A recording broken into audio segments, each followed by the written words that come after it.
숨은 의도, 상대의 거짓말을 간파하는 법. 거짓말은 우리 삶 속에서 자주 마주하게 되는 복잡한 문제입니다. 사람들과의 관계 속에서 우리는 종종 진실과 거짓이 혼재된 상황에 놓이곤 합니다. 거짓말은 신뢰를 무너뜨리고 관계를 손상시키는 위험한 요소가 될 수 있습니다.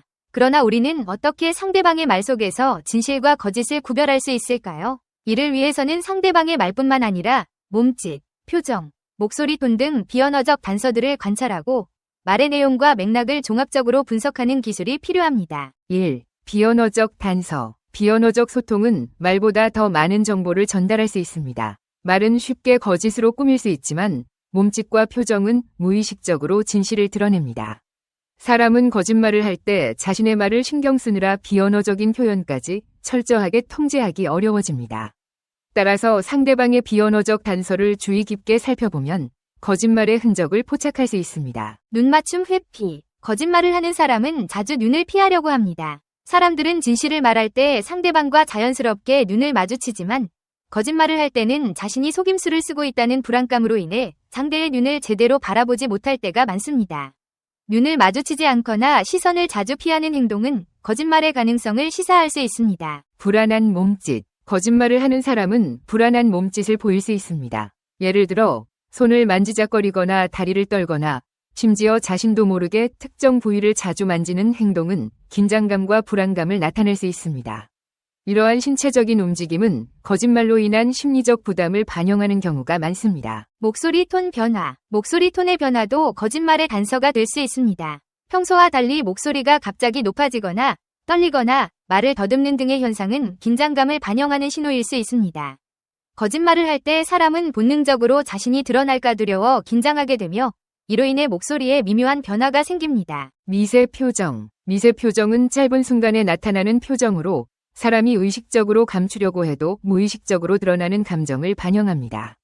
거짓말을 할 때는 긴장이나 죄책감, 두려움 같은 감정이 스쳐 지나갈 수 있으며 이를 포착하는 것이 거짓말을 간파하는 데 도움이 될 수 있습니다. 2. 언어적 단서. 거짓말을 간파하기 위해서는 상대방의 말 자체를 분석하는 것도 중요합니다. 거짓말을 하는 사람은 자신이 거짓말을 하고 있다는 사실을 감추기 위해 다양한 전략을 사용합니다. 이러한 전략들은 언어적인 실수나 불필요한 정보의 과도한 제공, 질문에 대한 회피 등으로 나타날 수 있습니다. 과도한 정보 제공. 거짓말을 하는 사람은 자신의 말에 신뢰를 더하기 위해 불필요한 정보를 과도하게 제공하는 경우가 많습니다. 자신의 이야기를 더욱 진짜처럼 보이게 만들기 위해 많은 세부 사항을 덧붙이려는 경향이 있습니다. 그러나 이러한 과도한 정보 제공은 오히려 거짓말을 하고 있다는 신호일 수 있습니다. 진실을 말할 때는 굳이 세부 사항까지 자세히 설명하려 하지 않는 경우가 많기 때문입니다. 질문 회피. 거짓말을 하는 사람은 질문에 대한 답변을 회피하거나 다른 이야기로 화제를 돌리려는 경향이 있습니다. 이는 자신이 진실을 말하지 않고 있다는 것을 숨기려는 의도에서 비롯됩니다. 대화 중에 상대방이 질문을 받았을 때 갑자기 화제를 전환하거나 명확한 답변을 피하는 모습을 보인다면 이는 거짓말을 하고 있을 가능성을 시사합니다. 일관성 부족. 거짓말은 기억하기 어렵습니다. 진실은 일관성을 가지고 있지만 거짓말은 시간이 지남에 따라 세부 사항이 변하거나 앞뒤가 맞지 않는 경우가 많습니다. 거짓말을 하는 사람은 이야기의 일관성을 유지하는 데 어려움을 겪으며 이는 거짓말을 간파하는 중요한 단서가 될 수 있습니다. 일반화된 표현. 항상, 절대로, 모든 사람이 와 같은 일반화된 표현은 자신의 주장을 강조하기 위한 수단으로 사용될 수 있습니다. 거짓말을 할 때 사람은 자신의 말을 더욱 신뢰성 있게 보이게 하기 위해 과장된 표현을 사용할 수 있습니다. 이러한 일반화된 표현은 오히려 거짓말의 흔적일 수 있으며 주의 깊게 살펴봐야 합니다. 3. 상황적 단서. 거짓말을 간파하기 위해서는 단순히 상대방의 말이나 비언어적 단서만을 고려하는 것이 아니라 상황적인 맥락도 파악해야 합니다. 사람은 특정 상황에서 다르게 행동할 수 있으며 평소와 다른 말투나 행동을 보일 때는 그 이유를 고려하는 것이 중요합니다. 상대방의 과거 행동이나 성격, 그리고 현재의 상황을 종합적으로 고려하여 판단하는 것이 필요합니다. 예를 들어 평소에는 차분한 사람이 갑자기 말을 빠르게 하거나 손동작이 많아진다면 그 변화에 주목해야 합니다. 또한 상대방의 행동이 현재의 상황과 잘 맞지 않는다면 그 이면에 어떤 숨은 의도가 있는지 파악하려는 노력이 필요합니다. 단순히 한 가지 단서만으로 섣부르게 판단하기보다는 여러 단서를 종합적으로 고려하는 것이 중요합니다. 4. 거짓말 탐지. 거짓말을 탐지하는 것은 인간관계에서 중요한 기술이지만 이를 남용하거나 상대방을 무조건 의심하는 태도는 오히려 관계를 악화시킬 수 있습니다. 상대방의 말과 행동을 주의 깊게 관찰하되 섣부르게 판단하거나 비난하지 않도록 주의해야 합니다. 거짓말을 간파하는 능력은 단순히 상대방을 의심하고 추궁하는 것이 아니라 진실된 관계를 형성하고 유지하기 위한 중요한 기술입니다. 우리는 상대방의 말과 행동을 신뢰와 존중의 마음으로 관찰하고 상황의 맥락을 고려하여 판단해야 합니다. 또한 상대방의 진심을 이끌어내기 위해 열린 마음으로 소통하고 신뢰를 쌓아가는 노력이 필요합니다. 이를 통해 우리는 거짓말의 함정에 빠지지 않고 진실된 관계를 쌓아갈 수 있을 것입니다. 궁극적으로 거짓말을 간파하는 기술은 관계를 망치기 위한 것이 아니라 더 깊고 진실된 관계를 만들기 위한 도구로 사용되어야 합니다. 상대방을 이해하고 존중하는 마음을 바탕으로 우리는 진실을 찾아내고 그 진실을 통해 서로를 더욱 신뢰할 수 있는 관계를 형성해 나갈 수 있습니다. 자기 자신에게 하는 돈에 대한 거짓말. 우리는 돈에 대해 일상적으로 거짓말을 한다. 게으른 것, 돈의 세계에 대해 배우려 들지 않는 것, 문란한 생활, 적절한 거래를 하지 않는 것, 돈에 개의치 않는 것, 문제를 회피하고 변명하는 것은 모두 돈의 세계로부터 당신을 멀어지게 만들 것이다. 이런 일을 스스로 자초하면서 우리는 어리석게도 행복하지 않고 돈 문제가 잘 풀리지 않으면 세상을 저주한다. 가난한 사람들에게는 두 가지 큰 특성이 있다. 내가 발견한 첫 번째는 그들은 아무리 유익한 정보와 지식을 제공해도 어느 누구의 조언조차 믿으려고 하지 않는다는 점이다. 관심을 기울인다 손치더라도 기껏해야 달을 가리키면 그 손가락을 볼 뿐이다. 회사원일 때는 주는 돈만큼만 일하겠다거나 사내 교육을 좀 더 이용하고 부려먹으려는 수작으로 매도하다가 자신이 상점 주인일 때는 장사가 안 되는 원인을 대통령 탓이라거나 있는 놈들이 돈을 다 갖고 있기 때문이라고 분풀이하는 것이 보통이다. 이들은 대개 자기가 가난한 것은 못 배웠기 때문이라거나 남들보다 약삭빠르지 못하기 때문이라고 믿으며 세상을 일방적으로 쉽게 해석하고 판단을 내린다. 두 번째는 가난한 사람들은 돈에 대해 일상적으로 거짓말을 한다는 점이다. 사실 이 두 번째가 더 중요하다. 아마 당신은 체면 때문에 안 써도 될 돈을 쓰거나 탐욕에 순간적으로 눈이 멀어 능력 이상으로 무리하게 투자했다가 곤욕을 치른 경험이 있을 것이다. 진실은 돈을 벌게 하고 거짓은 손실을 가져온다. 이것은 돈에 관한 모든 진실 가운데 가장 근원적인 것이다. 당신이 누군가를 처음 만날 때를 한번 생각해보라. 어떤 모습으로 다른 사람들에게 비춰질까? 우선 첫인상에 대해 이야기해줄 것이다. 외모와 태도, 걸음걸이 등등이 어떤지 주목할 것이다. 그리고 당신에 대해 나름대로 추측해볼 것이다. 첫인상에는 이런 것 외에도 당신의 재정 상태에 대해 말해주는 것도 있다. 이런 재정적인 첫인상은 전혀 다른 인상을 심어주기가 쉽다. 다음 경우를 생각해보자. 두 명의 엄마가 파주의 헤이리 마을에 도착해 헤이리 트리가트 뮤지엄 앞에 차를 댄다. 첫 번째 엄마는 10년 이넘은 아반떼를 몰고 왔고 그녀는 단정하지만 수수한 아줌마 차림의 실용적인 옷을 아이에게 입히고 있다. 이어서 두 번째 엄마는 벤츠에 에스카다 명품을 차려입고 아이도 비싼 옷에 독일제 가방을 메고 있다.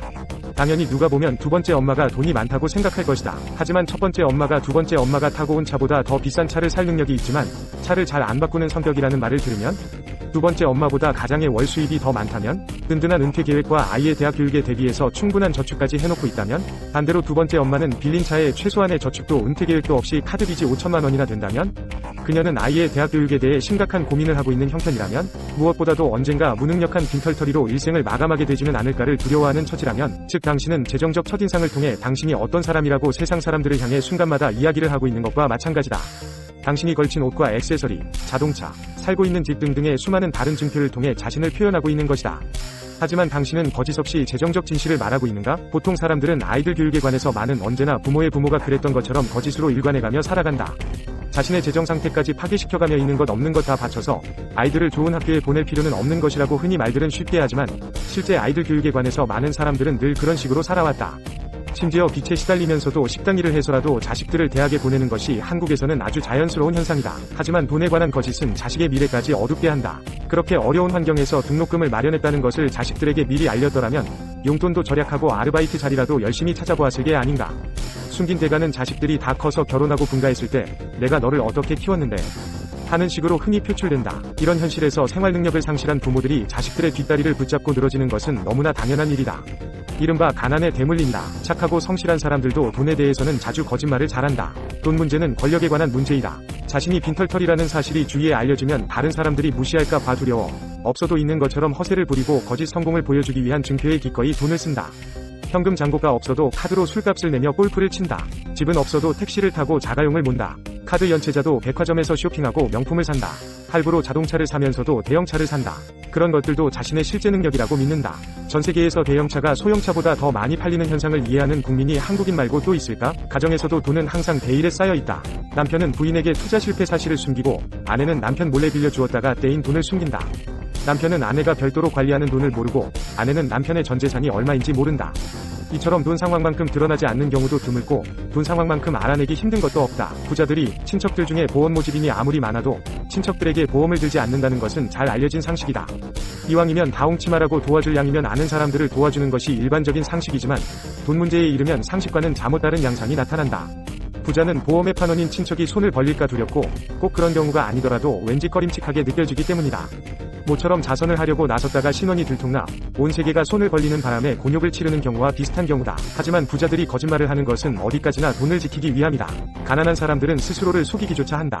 동정을 받아야 할 처지에 있는 가난한 사람조차 TV 모금 행사에 전화를 걸고 돼지 저금통을 깨고 위연금을 낸다.